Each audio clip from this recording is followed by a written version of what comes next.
Yo soy la luz del mundo, no hay tinieblas junto a mí. Tendrán la luz de la vida por la palabra que les di.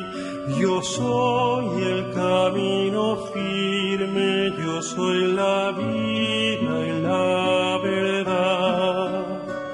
Por mí llegarán al Padre y el Santo Espíritu tendrán. Yo soy el pan de vida y con usted. Buenas. Bueno, retomamos entonces otro video más de esta serie de Eucaristía y Misión para la Unión de Enfermos y Ancianos Misioneros de la ciudad de Buenos Aires. Ya en los videos anteriores hicimos un recorrido de algunos místicos, de la tradición, del magisterio, vimos a Trento, vimos algunos documentos del siglo XX, del magisterio. También nos adentramos en el Evangelio de San Juan, con ese discurso de pan de vida, el comer la carne, el beber la sangre, esta cena de despedida que tuvo Jesús con sus discípulos, dándoles o otorgándoles la condición de amigos y de amigas de Jesús, y bueno, legándoles este mandamiento del amor como signo identificador del cristiano, de la cristiana. Pero ahora, bueno, nos queremos adentrar quizás al texto o a los textos que son más nodales para el misterio grande de la Eucaristía. Vuelvo a insistir, como en algún otro video ya lo dije, que muchos de nosotros, cuando, no sé, alguno de nuestros hijos o uno de nuestros nietos, o por no decir un adulto también, que no es cristiano, no es cristiana, o siéndolo, no saben o no conocen este misterio, a veces nos sorprenden porque nos preguntan, pero ¿cómo es eso que uno va y come la carne de un ser humano? Porque Jesús es ser humano, es Dios, pero es ser humano también. ¿Y cómo es que como ser humano le comemos la carne? Eso no suena como, no suena como chocante a la razón. Y uno a veces no, la verdad que no, muchos de nosotros nos encontramos sin argumentos, más que el que sostenemos desde la fe férrea que tenemos, que decimos, bueno, Dios es todopoderoso, Dios puede hacer lo que quiere, Dios puede convertir un trozo de pan en Dios mismo, por su omnipotencia, y todo aquel que come y bebe del cuerpo y la sangre de Jesús recibe la vida eterna, es salvado, es salvada, y ya, sin más, lo creo por la omnipotencia de Dios. Y está bien, es correcto, es lo que pensamos, es lo que creemos, pero no alcanza. La fe es un saber de un misterio que no entendemos y que nunca satisface. O sea, la fe nunca satisface desde el punto de vista racional. Porque si satisfaciera, bueno, ya no sería fe, sería algo explicado racionalmente o científicamente. La fe siempre nos deja un interrogante abierto. Y mucho más con este misterio, que es el misterio más grande que tenemos. Entonces, bueno, por eso que nos queremos adentrar, y como nosotros en la UEAN, nuestra pastoral, nuestra misión está centrada en la Eucaristía, que aunque muchos de nosotros, no siendo ministros de la comunión, no le llevamos la Eucaristía al sufriente que visitamos, pero sí le llevamos la presencia real de Jesús y le ayudamos a descubrir que la misma presencia real de Jesús mora en ellos o en ellas y se pueden constituir en otro Jesús que entrega su vida por amor. Tan real como la Eucaristía, pero no bajo las especies eucarísticas, porque Jesús se manifiesta presente realmente de muchas maneras. Bueno, en la misa, en la lectura del Evangelio, está presente Jesús, de verdad. Por eso decimos, gloria a ti, Señor Jesús. No es un como sí, un símbolo. No, es el mismo Jesús. Presente en la Escritura, es el mismo Jesús presente en el pan y el vino consagrados. Es el mismo Jesús presente en el sufriente que anhela el consuelo de Dios. y es el mismo Jesús presente en el misionero, en la misionera, que lo porta, que lo lleva, que lo anuncia, lo testimonia. Bueno, entonces si les parece, nos adentramos entonces a esta cena.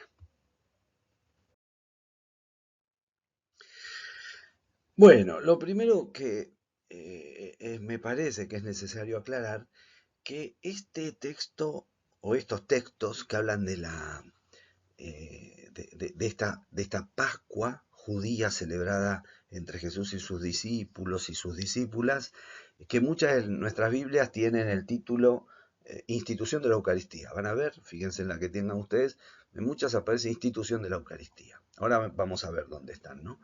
Pero lo que sí es necesario saber que esta cena que él compartió con sus discípulos era la celebración de Pascua, pero no de nuestra Pascua, la Pascua nuestra, sino de la Pascua judía que celebraban los judíos. ¿eh? Era la celebración de la Pascua judía. Por eso habíamos advertido que en el Evangelio de Juan no fue la última cena o esta de despedida, esta cena pascual. En los sinópticos y en Mateo, Marcos y Lucas vamos a ver que es la misma cena de Pascua.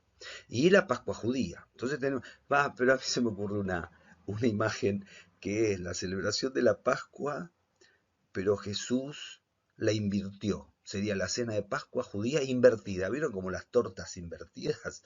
Una torta uno le pone el budín, primero hace el budín y arriba después le pone el dulce, la crema, la empirifolla. Bueno, pero en las tortas invertidas vieron que se hace al revés. Uno pone la fruta abajo, el azúcar abajo y la masa o el budín, lo que va a ser el bizcochuelo, quiero decir, arriba. Bueno, la Pascua, esta judía que celebró Jesús, es como una Pascua invertida.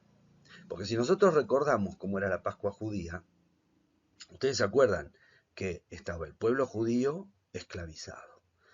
Y entonces, bueno, Dios manda a Moisés y a estas plagas que son terroríficas, plagas terroríficas, y principalmente la última, esta plaga por la cual Dios mismo, no es que manda un mensajero, Dios mismo se adentra en las casas, en todas las casas de Egipto, y le quita la vida a los hijos mayores, varones. El hijo varón mayor le quita la vida, sea judío o no sea judío, salvo que en los dinteles de tu puerta, de esa casa, estuvieran rociados con la sangre de un cordero que entre una familia, un par de familias mataban esa noche preparatoria para la Pascua, que era el paso, la huida, ¿no?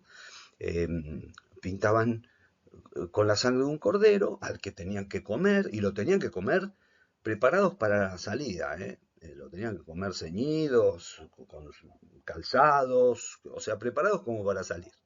Y entonces pintaban los dinteles, entonces Dios pasaba por todas las casas de Egipto, la casa que no estaba pintada entraba y le quitaba la vida al primogénito. Y la casa que estaba pintada, esa era resguardada, era cuidada. O sea que la sangre de los corderos eran como signos de protección y de cuidado de Dios por esa familia. Entonces, ni bien pasó esa noche, que habían comido el cordero, salieron todos, huyeron de Egipto y van a la libertad. O sea que la Pascua judía es el tránsito de la esclavitud, de la persecución, de la muerte, a la libertad. Después tienen que conquistar la tierra, bueno, eso es otra historia, pero quiero decir que ellos son liberados. Recuerdan, rememora el pueblo judío en cada Pascua la liberación del pueblo esclavizado, el paso de esclavitud a la libertad. En cambio, la que celebró Jesús, él la invirtió. Fue una torta invertida, digo yo, porque en realidad, fíjense que cuando él comparte esta cena pascual con ellos, no es que salen de esa cena liberados, no salen, ni Jesús sale liberado, salen de esa cena, de la Pascua judía celebrada, pero no salen a la libertad, salen justamente a la persecución, a la tortura y a la muerte. Salen, de ahí se van a Getsemaní, lo atrapan a Jesús, la pasión y la cruz, y la muerte. O sea que esta Pascua que celebró Jesús con los suyos, en realidad no tiene un acceso directo a la libertad y a la vida, sino que tiene un acceso directo a la pasión y a la muerte.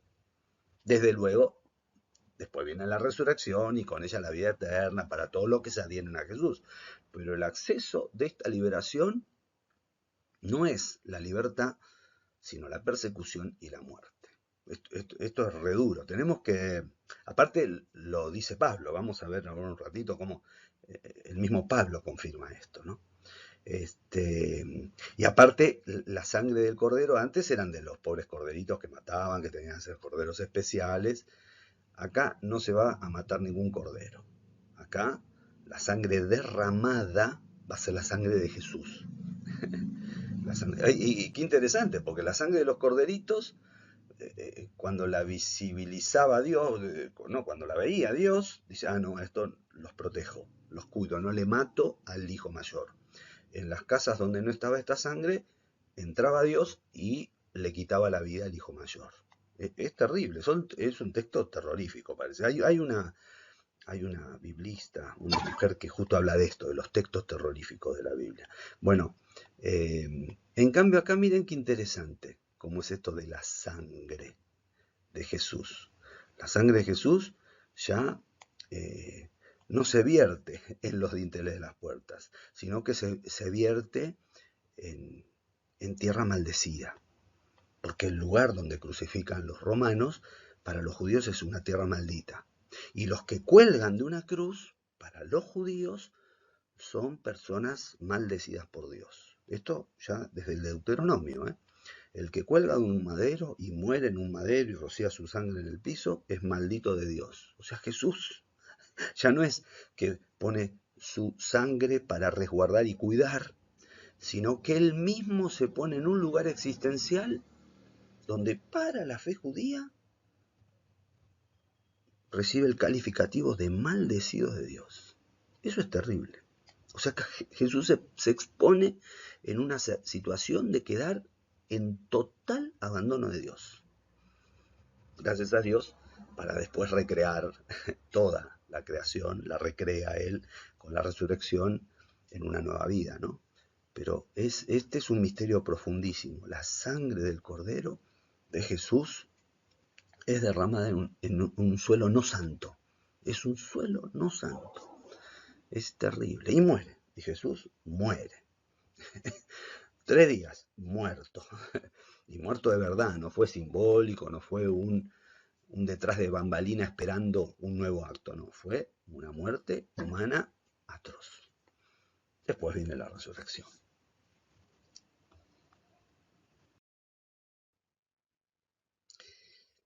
Bueno, otra cosa que tenemos que advertir de esta cena pascual de Jesús y sus discípulos es que, vieron que nosotros la asociamos como si fuera la primer misa de la historia, ¿no?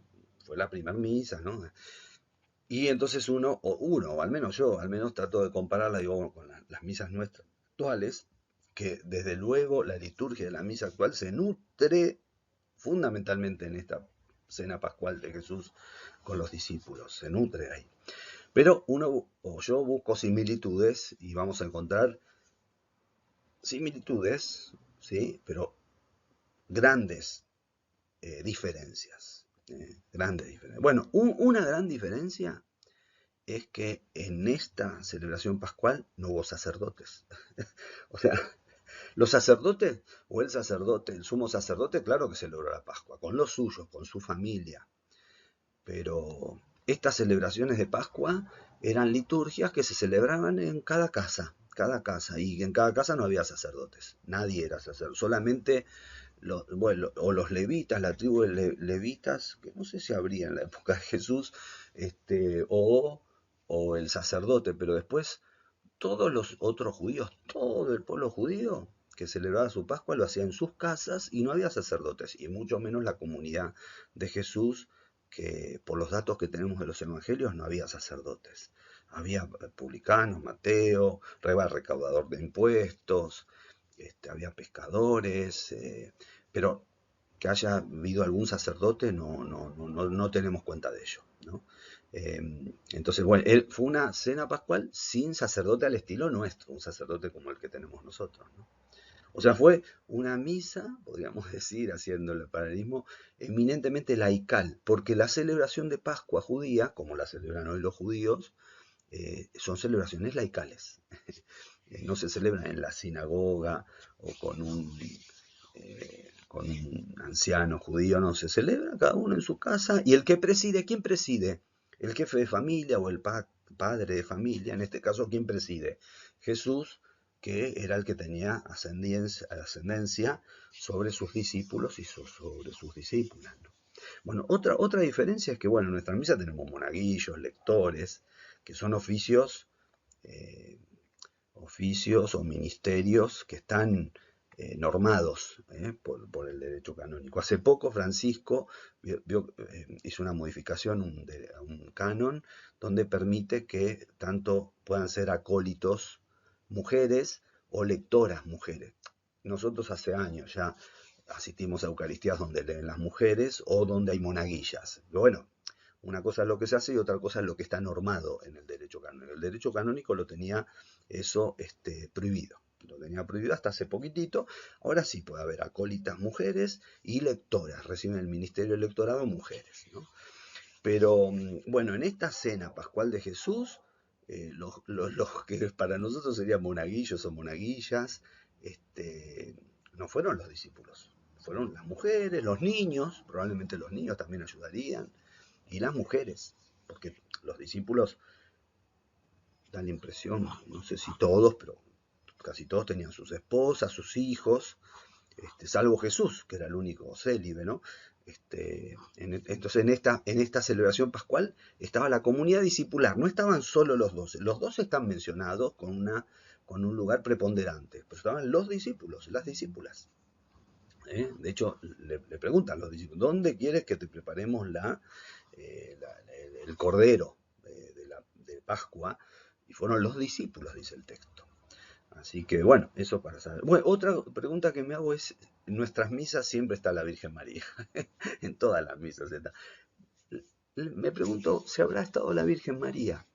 Porque no aparece ningún texto mencionada. En esta cena pascual, no aparece. Lo que me llama la atención, qué raro que no aparezca. Es como un misterio que me queda dando vuelta, ¿no? Es una duda, no sé. Bueno, después otra cosa muy, muy, muy importante con nuestras misas, que nosotros vieron que todavía por derecho canónico tenemos que observar el ayuno para ir a misa, al menos una hora. Antes me acuerdo, no cuando yo era chico, antes de que yo era chico, el ayuno creo que era desde la noche anterior. Pero bueno, ahora tenemos la observancia de una hora, ¿no? En esta no hubo ningún ayuno. Sí, venían de comer el cordero. O sea, de hecho en el texto de Marcos dice, estando comiendo y recostados, encima recostados, que es algo también llamativo, ellos ya habían comido el cordero pascual, los alimentos propios de la celebración de Pascua, hierbas amargas, el panásimo, habían ya bebido vino, porque en estas cenas pascuales no se toma una sola vez, se toma varias veces, hay varias copas rituales, y Jesús después, bueno, toma la última copa ritual sobre la que consagra, pero antes hubo otras copas rituales donde, o sea, que venían con la panza llena, diríamos, ya habían comido el cordero, los otros alimentos y habían bebido, antes de que Jesús instituyera la Eucaristía. O sea que no hubo ayuno, ¿no?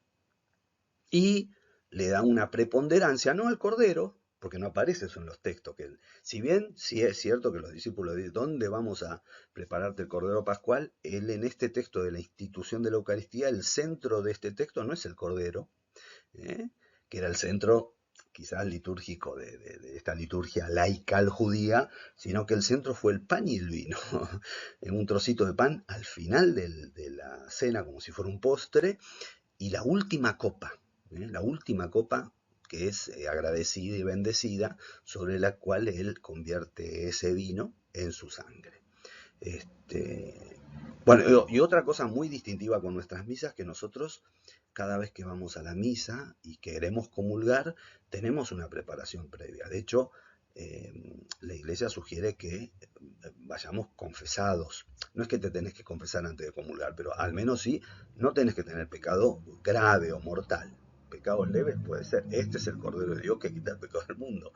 El sacramento que perdona los pecados es la Eucaristía propiamente. Y la reconciliación por la misericordia que le viene justamente de este gran sacramento. Todas las gracias sacramentales vienen de este sacramento, de la Eucaristía. Pero nosotros, para ir a comulgar en una misa, nos preparamos. Si alguno se sintiera o se percibiera con un pecado grave, tiene que confesarse antes. En esta cena no, nadie iba confesado. Al contrario, iban todos con una disposición interior de dejarlo a Jesús. O sea, disposición interior de querer estar con él siempre y cuando se adecuara a sus proyectos. Pero esto, Pedro, Santiago, Juan, bueno, Judas, todos lo dejaron. O sea que Jesús se dio en Eucaristía. Esta institución que hizo se dio en Eucaristía a personas que él sabía que no estaban en gracia plena. O sea que comulgar, le dio la Eucaristía precisamente a Judas también. Y a los dos y a todos los que estaban ahí, independientemente de su estado de gracia. Esa es otra diferencia grande, ¿no? Cosas que nos hacen repensar cómo vamos, cómo recibimos a Jesús, para qué lo recibimos y con qué finalidad.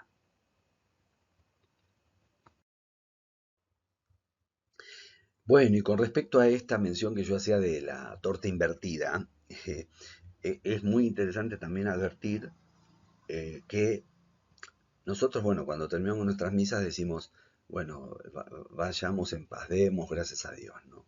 Vayamos en paz como una situación de regocijo personal. Ahora les voy a hacer una mención de una de las oraciones que se reza en la misa. Pero el tránsito de nuestras misas sería de haber recibido a Jesús y entonces vamos con el regocijo de tenerlo a Dios adentro. Bueno, esta última cena no fue así. O sea, comulgaron ellos, recibieron a Jesús, recibieron asombrado, digo yo, no sé cómo habrá sido eso, pero este Jesús el que estamos comiendo y bebiendo, porque no los preparó para eso. En el momento descubrieron eso, que estaban recibiendo a Jesús, pero ellos salieron de ahí, en vez de salir en una situación de paz interior, fueron a Getsemaní. O sea, de ahí fueron a Getsemaní, ese momento de angustia extrema de Jesús frente a su Padre y de temor profundo de los 12 que lo acompañaban y de los discípulos que lo acompañaban. Y después viene la cruz. Después viene la cruz. O sea que esta comunión, sería bueno repensar cómo habrá sido la situación emocional, experiencial de estos que compartieron esta cena con Jesús una vez comulgados. No, yo por lo general siempre que comulgo salgo como fortalecido, para eso uno comulga también, el alimento santo, ¿no? Que recrea nuestras fuerzas. Pero ¿cómo habrán salido ellos? Yendo de noche a Getsemaní donde es atrapado Jesús. Por uno de ellos, entregado por uno de ellos. Y cómo después lo abandonan todos. Y de lejos, quizás algunas mujeres, quizás no, sí, dice el Evangelio, algunas mujeres veían cómo era llevado a la cruz y cómo lo mataban en la cruz y cómo murió en la cruz. Esta primera comunión fue, no encuentro la palabra para describirla, pero sí muy diferente a las comuniones que recibimos nosotros en nuestras misas. Bueno, fíjense cómo hay una oración, la oración que se reza, ¿vieron cuando empieza la misa? Señor, ten piedad, Cristo, ten piedad, y después el cura reza una oración antes de las lecturas. Bueno, esa oración colecta de alguna de las misas de primera comunión, de niños, bueno, mire lo que dice en una de comunión, dice, en este memorial de tu pasión, en este memorial de tu pasión. ¿Cómo es eso? O sea, empieza la misa, estamos en la misa para que los chicos y las nenas reciban la primera comunión y nosotros decimos en este memorial de tu pasión. La pasión es Getsemaní y la cruz. A mí me llama la atención eso. Como en la oración también colecta de Corpus Christi, dice, en este sacramento admirable, nos dejaste el memorial de tu pasión, pero no estaban cenando, no estaban disfrutando de su de su compañía, en este memorial de tu pasión, concédenos venerar de tal modo los sagrados misterios de tu cuerpo y de tu sangre, que experimentemos constantemente en nosotros el fruto de tu redención. Ahí está lindo, ¿ven? Es como la misa nuestra, que experimentemos los frutos de tu redención, que es nuestra salvación personal y comunitaria. Uno cuando comulga, bueno, yo al menos, ¿no? Comulgo y digo, bueno, bendito sea Dios, gracias Señor, por dejarme tenerte acá adentro, gracias porque estoy con vos, me das la vida eterna. Ven que es un regocijo personal, ¿no? Pero sin embargo, en la oración colecta dice, nos dejaste el memorial de tu pasión. ¿Por qué acentúa esto de la pasión, que es el camino a la cruz y a la muerte? Bueno, miren cómo dice Pablo, ¿no? En relación a esto que estamos hablando en 1 Corintios, pues cada vez que comáis este pan y bebáis este cáliz, bueno, si yo ahí sigo leyendo, me imagino que viene. Cada vez que comen este pan y beben este cáliz, reciben la fuerza de Dios, reciben los frutos de su redención, están fortalecidos para anunciarlo y testificarlo. Pero miren cómo dice, cada vez que comáis de este pan y bebáis de este cáliz, anunciáis la muerte del Señor hasta que venga. Anuncian su muerte.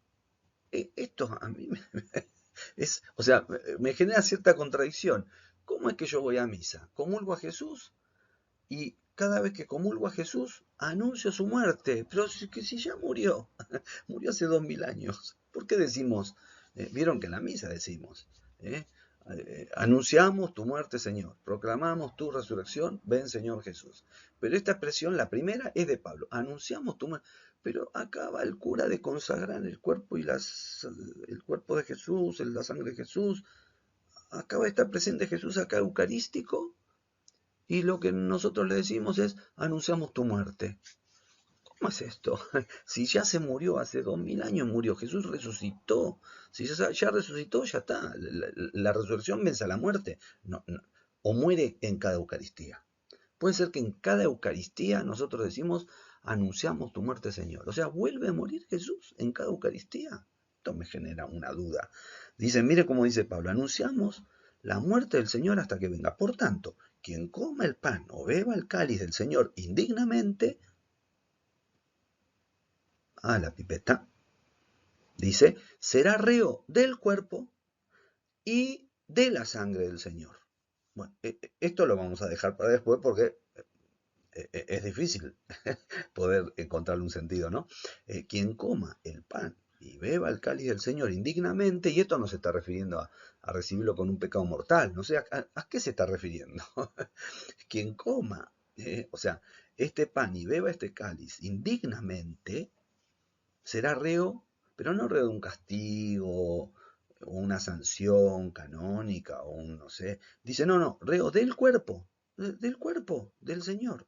O sea, podemos ser reos del cuerpo de Jesús que comulgamos, y podemos ser reos de la sangre de Jesús que recibimos. Esto es difícil. No nos vamos a adentrar ahora en esto, pero ¿por qué lo señalo? Lo señalo porque hay una dimensión en la Eucaristía y en cada misa donde se conecta, por eso decía la torta invertida, donde se conecta la comunión que recibimos todos los que comulgamos y participamos de la Eucaristía con la muerte de Jesús. O sea que termina la misa, anunciamos la muerte de Jesús. Eso es llamativo, bueno, lo tenemos que explorar. Ahora de a poquito lo vamos a ir reflexionando. Bueno, quiero compartir con ustedes, este es un cuadro que tengo en casa, desde que nací está en mi casa, ya voy a cumplir 61, así que hace 60 años que tengo este cuadro. Es de la última cena de Leonardo da Vinci, ¿no? O sea, ¿por qué se los muestro? Porque yo también me descubrí, a mí siendo adulto, que muchas de las cosas que creo firmemente y sostengo de nuestra fe y de mi fe, en realidad las recibí por imágenes o por expresiones o por palabras ya desde mi infancia, y que quizás nunca me detuve a repensarlas. De hecho, el texto este de la Eucaristía yo creo que lo habré escuchado y leído miles de veces, pero creo que tendría más de 25 años cuando me puse a investigarlo un poquitito. Antes creo que no. Con este cuadro yo crecí. Miren qué interesante. O sea, me imagino yo cuando fui a la primera comunión, a los 7, 8 años, primer año de comunión, cuando me hablaban de Jesús y los apóstoles, bueno, yo tenía esta imagen en la cabeza. Jesús, los 12 ahí, todos ahí parecieran como que están discutiendo, no sé qué. Bueno, esta es la imagen. Y una mesa larga, Jesús en el medio, 6 a un lado, 6 a otro. ¿eh? Así me representaba yo la última cena. Les muestro otra. Bueno, miren esta. Interesante, ¿eh? Algunos de ustedes seguro la conocen. Es de una iglesia acá de Capital Federal. ¿Cuántas veces habré ido, no? Eh, Justo en la capilla donde está el Santísimo. Donde está el Sagrario con el Santísimo. Uno va, se acerca, reza. Miren que la habré visto y capaz que muchos de ustedes en una iglesia de Capital Federal. Vas, estás en la capilla del Santísimo, en la derecha, de la izquierda. ¿Quién no a veces cuando está rezando levanta la mirada, mira al cielo un poquitito? Bueno, acá el cielo no, ve el techo. Este es el techo, un techo abovedado y en el techo se ve esta imagen. Tengo a Jesús sacramentado enfrente mío y en el techo ve esta imagen. ¿Ven? Jesús, todas ropas, parecieran sacerdotes, dan la impresión. No sé si tienen ropas, parecían no a las nuestras, sino ropas sacerdotales. Todos de rodillas, todos, bueno, algunos de rodillas, los que van a comulgar, todos reciben la comunión en la boca. Esto está en la parroquia Nuestra Señora de Valvanera, ahí en Once, en la calle Bartolomé Mitre, la que hacen procesiones grandes a San Expedito. Esta imagen está. ¿eh? Entonces, yo, bueno, de chico, se habré ido ahí, yo digo, ¿cómo se fue generando en mí la idea de la última cena? Y con la última cena la idea de lo que es una misa celebrada actualmente, ¿no? O sea, está Jesús, son todos hombres, todos revestidos, todos de rodillas y celebrando la Eucaristía en la boca. Vamos a ver ahora el texto, los voy a invitar a reflexionar sobre el texto a ver si aparece esta escena. Vamos a ver que es muy lejana y distante a esta escena, pero quiero decir, con esta escena me crié yo y creo que nos creamos muchos de nosotros. Por eso los voy a invitar a adentrarnos en el texto, luego de hacer un par de consideraciones más. Bueno, ¿dónde encontramos específicamente estos textos de la institución de la Eucaristía? Ahí lo vamos a ver. Bueno, acá les presento los 4 textos del Nuevo Testamento donde aparece este relato de la institución de la Eucaristía. En orden así como aparece en nuestras Biblias, primero Mateo, Marcos, Lucas. Y finalmente aparece 1 Corintios 11, que es el relato de Pablo. El consenso de los biblistas es que el relato más antiguo de estos es el de Pablo, 1 Corintios. Es el más cercano a la vida histórica de Jesús, ¿no? Después le sigue Marcos, después Mateo y después Lucas. Juan no aparece porque en Juan no aparece el relato de la institución eucarística. Bueno, y el de Pablo no es algo que haya recibido de otro, aparentemente por lo que él dice, sino que lo recibió en una revelación personal, ¿no? Miren qué interesante, vamos a partir de 1 Corintios y lo proyecto después fundamentalmente a Marcos, que es el texto que yo les voy a proponer para que estudiemos con mayor minuciosidad, diríamos, ¿no? Miren cómo dice Pablo, dice, bueno, tomó pan y después de dar las gracias, lo partió y dijo, este es mi cuerpo que se da por vosotros. Después de dar las gracias, miren qué interesante, porque en castellano es como que no nos damos cuenta, pero Eucaristía, estos textos fueron escritos en griego, en los originales, no tenemos ningún original, pero bueno, de los textos más antiguos que tenemos, todos en griego fueron. Entonces, en griego la palabra Eucaristía se traduce en castellano por dar las gracias o acción de gracias. Es por eso que en catequesis uno aprende que la Eucaristía significa dar las gracias. De ahí viene, de esta expresión, dice, tomó pan y después de dar las gracias, ahí viene el nombre de Eucaristía, bueno, sobre el pan. Bueno, Este mismo texto es el que toma después Marcos, o que relata Marcos, dice, mientras estaban comiendo, tomó pan, etc. ¿Ven? Muy bueno. Después, fíjense cómo eh, Pablo le agrega, haced esto en recuerdo mío. Lo vamos a dejar un segundito, ¿no? Bueno, después dice, asimismo también la copa, después de cenar, diciendo, esta copa es la nueva alianza en mi sangre. ¿Cuántas veces la bebiereis? Bueno, ese mismo texto está en Marcos, ¿ves? Que dice, tomó luego una copa, dadas las gracias. Es interesante porque dadas las gracias, que Pablo lo puso sobre el pan, Marcos lo pone sobre el cáliz. Bueno, son pequeños matizos que tiene cada uno, ¿no? Bueno, dadas las gracias, se la dio, bebieron todos de ella y les dijo, esta es mi sangre de la alianza que es derramada por muchos. ¿Ven los paralelos que hay? Bueno, y después Pablo termina diciendo, haced esto en recuerdo mío. Lo dijo dos veces, primero sobre el pan y ahora sobre el cáliz. Haced esto en memoria mía. Bueno, el único que lo toma es Lucas. ¿Saben ustedes que Lucas fue discípulo? Estuvo muy emparentado con Pablo, y Marcos también. Son los dos que estuvieron muy emparentados con Pablo. Entonces, bueno, Lucas lo tomó. Lucas lo tomó, ¿no? Haced esto en recuerdo mío. Ahora miren qué llamativo, porque tanto lo que vemos en Corintios como en Marcos, bueno, Mateo y Lucas pasa algo parecido. Fíjense que Mateo le agrega para el perdón de los pecados. Sobre el cáliz dice para el perdón de los pecados, que eso no aparece en los otros, eso es algo propio de Mateo, ¿no?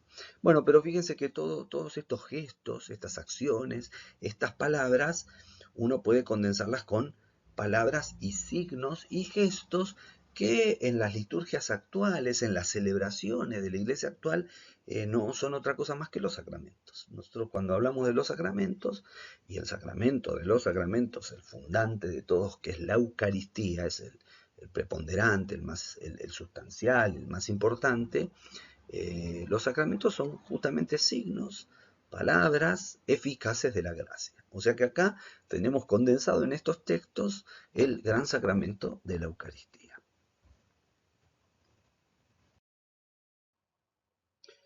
Bueno, con estos textos yo les voy a proponer adentrarnos en el de Marcos. Bueno, porque Marcos es el más cercano a Jesús. Bueno, estaría el de Pablo, ¿no? Pero como Pablo no es evangelio, en un sentido específico, tenemos los 4 evangelios, entonces agarramos el de Marcos, ¿no? Y, y se los propongo porque me parece que necesitamos discernir y poder profundizar cómo es esto de esta cena eucarística que hizo Jesús con los discípulos y que hace con nosotros en cada Eucaristía. O sea, necesitamos discernir a qué se refiere Jesús con las palabras que pronunció en esa cena. ¿Cuál es el significado, el sentido? Ninguno de nosotros tenemos dudas, tenemos todos fe férrea y certera y segura de que el cuerpo es el cuerpo de Jesús, la sangre es la sangre de Jesús. De eso no tenemos dudas. Lo que esto nos genera no son dudas de fe, nos genera interrogantes de por qué, de para qué, cómo es esto de comulgar a Jesús, cuál es la finalidad, cuál es la significación teológica de esto. Por eso necesitamos discernir, más nosotros que somos misioneras de la UEAN, que desarrollamos nuestra pastoral en torno a la persona de Jesús, en el sufriente y en el que misiona, discernir el significado profundo de estas palabras, de esta cena. Con el pan y el vino de esta cena, que son el cuerpo, que son la sangre de Jesús, algo ya lo estuvimos profundizando en el Evangelio de Juan, pero necesitamos reprofundizar sobre este discernimiento necesario. Y encima con ese mandato de que hagan esto en memoria mía, esa expresión, hagan esto en memoria mía, que lo agrega Lucas. ¿Cuál es su significación? Por eso les propongo adentrarnos en el texto. Primero, un par de notitas más.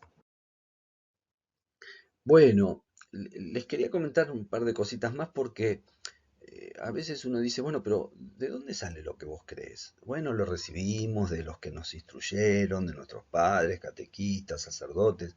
Está bien, pero quiero decir, no es algo que nosotros pensamos porque es producto de las comunidades de fe en las que nacimos. Lo que creemos nos viene desde lejos, o sea, desde los inicios del cristianismo. Y nuestra fe está sustentada propiamente en el Evangelio, por eso es que queremos reflexionar sobre el Evangelio de Marcos, pero también está esta fe sustentada en muchos textos de la tradición de la Iglesia, ya desde sus orígenes.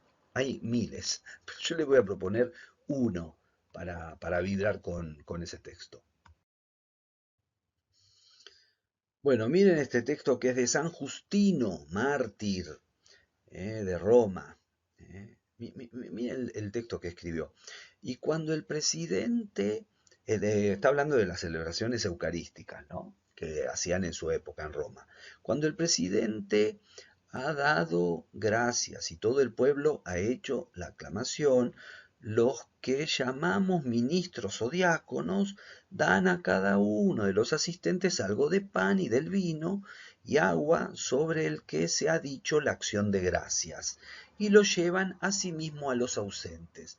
Miren qué interesante, como esta Eucaristía compartida, alguna parte de ella la reservaban para los ausentes, los enfermos que no podían asistir o participar, o quizás algunos que notoriamente eran perseguidos y no podían exponerse, luego después en secreto les llevaban este pan y este vino y agua sobre el que se dio la acción de gracias, de consagración, ¿no?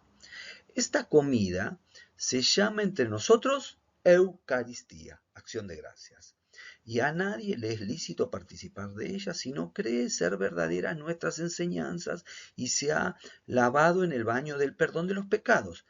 Este lavado en el baño del perdón de los pecados era el bautismo. Para los primeros cristianos el bautismo era preponderante como medio de acceso para adentrarse en todos estos misterios, ¿no?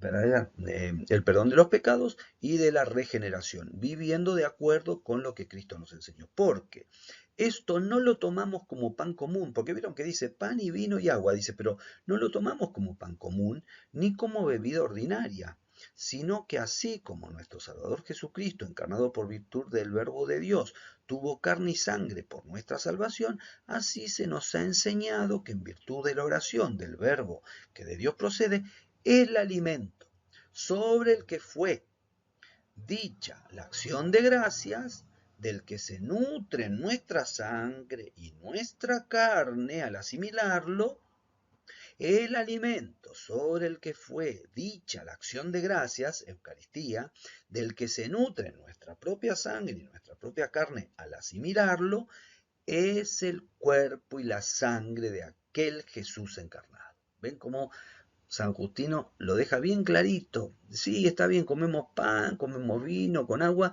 pero ese pan dice, es el mismo cuerpo y ese vino es la misma sangre de aquel Jesús encarnado. En efecto, los apóstoles en los recuerdos que escribieron, que se llaman evangelios, miren cómo Justino cita los evangelios, en esos recuerdos que se llaman evangelios, nos transmitieron que así les fue mandado cuando Jesús tomó el pan, dio gracias y dijo, hagan esto en memoria mía. Hagan esto en memoria mía, solo aparece en el Evangelio de Lucas, recibido de 1 Corintios, de Pablo, pero miren qué interesante, ya un texto del 100 y pico de Roma, cuando celebraban esta cena o esta fracción del pan, que también así la llamaban, o esta celebración de la Eucaristía, ya bien queda clarito que ellos cuando comían este pancito, cuando tomaban un sorbo de este vino, tenían la certeza firme de que estaban recibiendo el mismo cuerpo y la sangre de Jesús.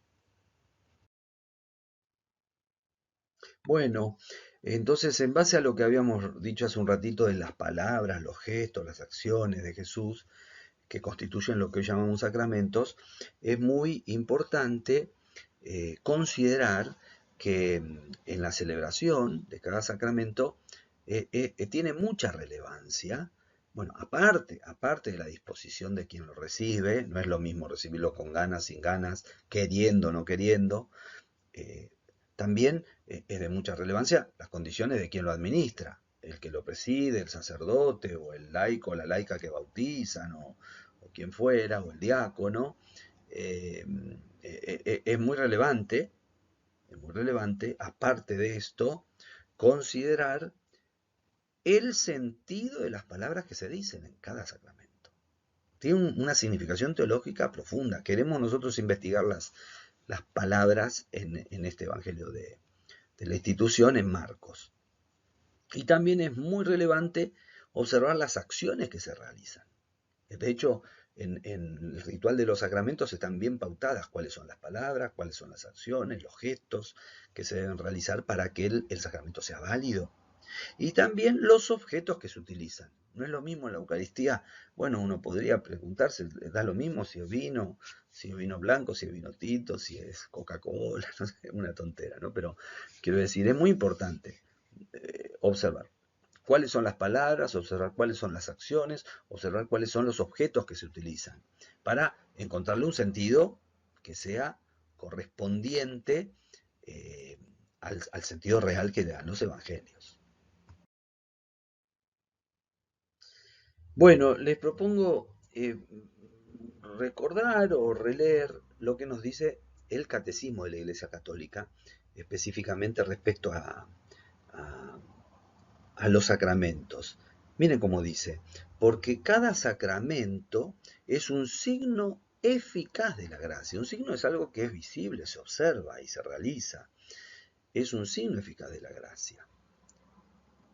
Y en el 1189, la celebración litúrgica comprende signos y símbolos que se refieren a la creación, por ejemplo, la luz, el agua, el fuego, pero también se pueden referir a la vida humana, por ejemplo, lavar, ungir, partir el pan, la fracción del pan, acá en la Eucaristía, el agua, por ejemplo, en el bautismo.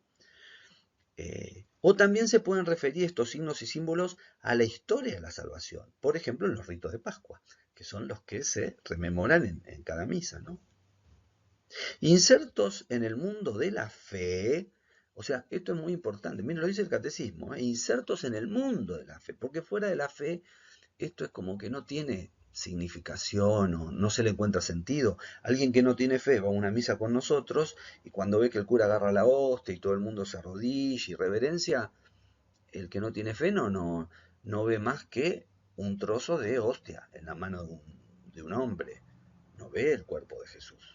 O en el cáliz, si se acerca y lo huele o hasta lo prueba, ve vino o siente vino. No es la sangre de Jesús. Para alguien que no cree. Por eso miren qué interesante como el catecismo dice, insertos en el mundo de la fe. Esto no significa que la realidad de la Eucaristía depende de la fe. O sea, si yo creo está Jesús, si yo no creo no está Jesús. No, nosotros creemos que está Jesús igual. Pero sí es muy relevante destacar con el catecismo que insertos en el mundo de la fe y asumidos por la fuerza del Espíritu Santo, estos elementos cósmicos, los que recién señalamos, la luz, el agua, el lavar, el ungir, el pan o los ritos de la Pascua, estos elementos cósmicos, estos ritos humanos, estos gestos de recuerdo de Dios, se hacen, miren cómo dice, se hacen portadores de la acción salvífica y santificadora de Cristo.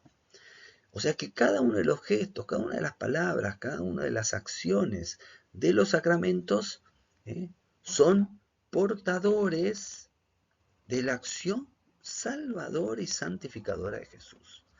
Queremos explorar estas palabras, estos gestos santificadores y salvadores de la Eucaristía. Respecto a esto de las palabras y las cosas, o las acciones, o los objetos que aparecen en la Eucaristía, Les propongo, a ver, repensar esto en esta imagen que les muestro acá. Una cosa, miren cómo dice ahí, una cosa es una cosa, en su realidad concreta parece una tontera esta expresión, pero una cosa es lo que es un objeto, pero en su realidad concreta. Por ejemplo esta, miren, un cerdito. Uno ve el cerdito, bueno, esta es una foto, pero imagínense que el cerdito está ahí, adelante nuestro, que lo podemos tocar, lo podemos ver, lo podemos oler. El cerdito. Una cosa es el cerdito en su realidad concreta, de cerdito, pero otra muy distinta, otra cosa, es la palabra que designa esa cosa. O sea, la palabra que designa al cerdito. De hecho, en los distintos idiomas, cerdito se dice de maneras muy diversas, diferentes. Entonces, no es lo mismo, en principio, en el lenguaje, no es lo mismo la palabra casa con una casa de verdad. La palabra cerdito con el cerdito de verdad. ¿Eh?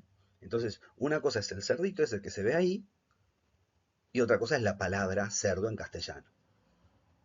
¿Por qué consideramos esto?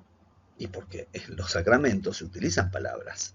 Entonces queremos saber qué relación y vinculación real de verdad hay entre las palabras que se pronuncian y las realidades concretas a las que esas palabras aluden. Ahora lo vamos a ver. Por ejemplo, bueno, miren esta imagen es de una película, de una serie de Jesús, cómo aparece Jesús. Esta es más cercana que las que yo les mostré de mi infancia o de la iglesia esta de Valvanera. Jesús con mujeres, faltan chicos ahí, pero tenía que haber chicos, los discípulos, los 12. Bueno, veamos algo con respecto a lo que se llama en los sacramentos la materia, la Eucaristía, ¿no? O sea que en este caso la materia son los objetos concretos sobre los cuales se consagra, que es el pan y el vino. Hace falta pan, pan y vino, vino, ¿no? Bueno, pero mire, les pongo unos ejemplos ahí. Por ejemplo, este signo, ¿no? La palomita o ese circulito, cuando uno lo ve, ¿qué advierte? ¿A qué refieren? A la paz. Ven como un símbolo, ahora ya no es el cerdito de verdad, es un signo, ¿no? Inventado, pero que cuando uno lo ve dice, bueno, eso significa paz. O este otro que significa no fume. O este otro que significa guarda, riesgo, peligro. ¿eh? Ahora me pregunto, si hay determinados signos o símbolos, como uno le quiera llamar, que refieren a otro concepto. Antes era el cerdito, que era de verdad, referido por una palabra. Y ahora estamos viendo algunos símbolos o signos que refieren a conceptos que nosotros los tenemos asociados, como aparecen ahí. Fíjense ahí arriba de la mesa que compartieron los discípulos, ¿no? En la Pascua. Por ejemplo, ahí que aparece el pan. Pero el pan, Jesús lo hizo referir, lo consagró en su cuerpo. O sea, ahí el pan se transformó en un signo también. Como la palomita es paz, como lo del cigarrillo es no fumes. Bueno, acá ya es un objeto concreto. Es un objeto concreto. Como el cerdito, que lo llamaba cerdo. Pero acá ya no es un cerdito, sino que es un trozo de pan. Partido. Un pan partido. Y este pan, Jesús dijo, esto no es más pan. Bueno, dijo así, pero dijo, esto es mi cuerpo. Y después fíjense en la jarra con el vino. Bueno, en el vino está la sangre de Jesús, todas referidas por Jesús. Esto es lo que nos tenemos que cuestionar. A ver, ¿cómo es esto de esta última cena donde agarra un pan, que es pan, y él dijo, esto es mi cuerpo? No es que dijo, esto no es más pan, no, directamente él dijo, Jesús, lo que pasa es que Jesús, claro, las palabras de Jesús, él es la palabra hecha carne, es la palabra de Dios, lo que dice lo hace, como la creación, hágase la luz, se hizo, es una palabra eficaz, no es lo mismo que yo diga, miren, tengo un angelito acá y ustedes no ven nada, en cambio si Jesús dice, miren, esto es así, se hace. A un ciego le dice, ves y ve, a un paralítico camina y camina. Nuestras palabras son como veleidosas, la palabra de Jesús lo que dice lo hace. Y entonces ahí los signos que usa Jesús en esta Pascua judía, él dice que esos signos son su propio cuerpo, su propia sangre. A ver, vamos a avanzar un poquito más. ¿Ven en esta otra imagen de una cena de Jesús? Miren cómo dice él agarra el pan, vamos a ver si lo agarra o no lo agarra, después lo vamos a ver con Marcos, ¿no? Pero dice, él tiene en sus manos ahí en esta figura el pan. Pedro, o no sé quién está al lado, o Juan, están mirando que en sus manos, ¿qué tiene? Pan. Pero Jesús, cuando mira y toca el pan, no dicen, yo les doy este pan que representa mi cuerpo. No dice así Jesús, dice, esto es mi cuerpo. Pepa. O sea, ahí me imagino, Pedro habrá dicho, pero ¿qué le pasa a Jesús? Digo, bueno, habremos tomado mucho vino. Digo, ¿cómo dice si él tiene pan? Porque ellos no vieron el cuerpo de Jesús en estos panes repartidos. Veían panes y masticaron panes. Pero Jesús les dice, esto es mi cuerpo. Queremos por eso profundizar y repensar el alcance real y eficaz de las palabras de Jesús sobre estos signos eucarísticos. Bueno, entonces para resumir todo lo que vimos hasta ahora, nosotros queremos poder discriminar, diferenciar dos usos posibles que tiene el lenguaje. Uno es el aspecto del lenguaje cuando es eficaz y otro el aspecto del lenguaje cuando es simbólico. No es lo mismo un lenguaje eficaz. El lenguaje eficaz es el que produce lo que dice. Produce lo que dice. Yo me imagino una mamá cuando el nene se está portando me dice, salí de ahí que te voy a matar. Ese no es real, es un lenguaje, bueno, atemorizante, ¿no? Pero, o sea, la madre no hace lo que dice. Pero en este caso Jesús, ¿qué lenguaje utiliza? ¿Lenguaje eficaz o simbólico? El lenguaje simbólico es el que vimos recién, ¿no? Que uno ve, no sé, una calaverita y es peligro, riesgo, ojo que puede ser veneno, ¿me explico? Pero el loguito ese no es veneno. De hecho, si uno toca ese logo y se chupa el dedo, no pasa nada. Lo que pasa es si uno se acerca a ese lugar donde ese logo refiere que hay un gran peligro. Entonces, ¿cuál es el uso eficaz? Es el que produce en la realidad lo que dice, lo que expresa. Tenemos que advertir que Jesús es la palabra creadora. Él es el que creó todo. Dios Padre, Hijo, Espíritu Santo, ellos son los creadores y la palabra se hizo carne y está entre nosotros. Entonces, cuando Él dice, esto es mi cuerpo, ¿qué está diciendo? Que es su cuerpo. Bueno, pero el uso simbólico refiere analógicamente una palabra, una expresión, a otra cosa que quiere designarla, que quiere referirla, ¿no? Entonces, cerdito, dijimos en otro idioma, se dice de otra manera, pero refiere al mismo objeto. Entonces, podríamos decir, para no hacernos lío, en estas palabras que usa Jesús y en estos signos que utiliza de pan y vino, quizás tenemos estas dos, seguramente se entrecruzan estas dos dimensiones. Una dimensión eficaz, que realmente produce y produjo lo que él dijo y lo que él repite en la voz del sacerdote que preside cada Eucaristía, pero también hay un uso simbólico, hay una referencia a la Eucaristía. Si no, hay una referencia que va más allá de este pan compartido y consumido, o este vino repartido y bebido, porque si no, Pablo no hubiera dicho, cada vez que comulgamos, anunciamos la muerte de Jesús. Y Jesús no está muriendo en la última cena, muere después, y ya murió una sola vez. ¿Cómo es que se replica esta muerte? Por eso les invito a que repensemos los dos posibles usos del lenguaje que aparece en el texto del Evangelio y la institución de la Eucaristía. Hay uno que seguramente es real, es seguro porque creemos así, es real. Jesús está presente en cuerpo, alma y divinidad en cada Eucaristía consagrada. Pero hay otro que es simbólico. O sea, hay una significación, hay una finalidad. Para algo comulgamos y para algo Jesús nos dice, hagan esto en memoria mía. ¿Por qué quiere que lo repliquemos? ¿Por qué quiere que lo repitamos? ¿Y por qué Pablo nos dice, anunciamos la muerte de Jesús cada vez que consumimos la Eucaristía o celebramos y compartimos la Eucaristía? Bueno, les propongo entonces esto, ahondarlo sí específicamente en el Evangelio de Marcos, que como se hace muy largo esto, lo vamos a hacer en el próximo video y como estamos haciendo normalmente, bueno, vamos a terminar con un ratito de oración. Nos vemos entonces con un abrazo grande para la próxima. Señor, aleluya, presencia, en el Santísimo Sacramento de la verdad, le descubro tu amor, te alabo, te adoro, te glorifico, mi Dios. en la Eucaristía es a la verdadera acción de gracias, dándote nos amaste y nos pediste que de gloria tuya celebremos la comunión. Sé que no soy digno, pero una palabra tuya será transformada. Ayúdanos, Señor, a sentirte, a abrir nuestro corazón para recibirte, transformar nuestra vida y anunciar tu reino. Perdónanos por las veces que nos alejamos, que dudamos de tu amor y de tus planes.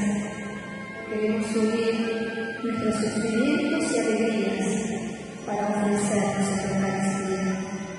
Encomendarte a todos los enfermos, los que se sienten solos, tristes, porque solo tú puedes darles el consuelo, la esperanza, la paz. Uniendo nuestras manos, elevamos nuestras intenciones, poniéndonos a los pies de María, tu Madre, esposa del Espíritu Santo y prima sagraria.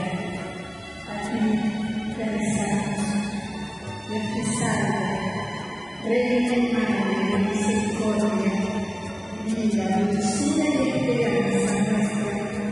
Dios te salve, a ti clamamos los desterrados hijos de Dios, a ti suspiramos, gimiendo y llorando en este valle de lágrimas.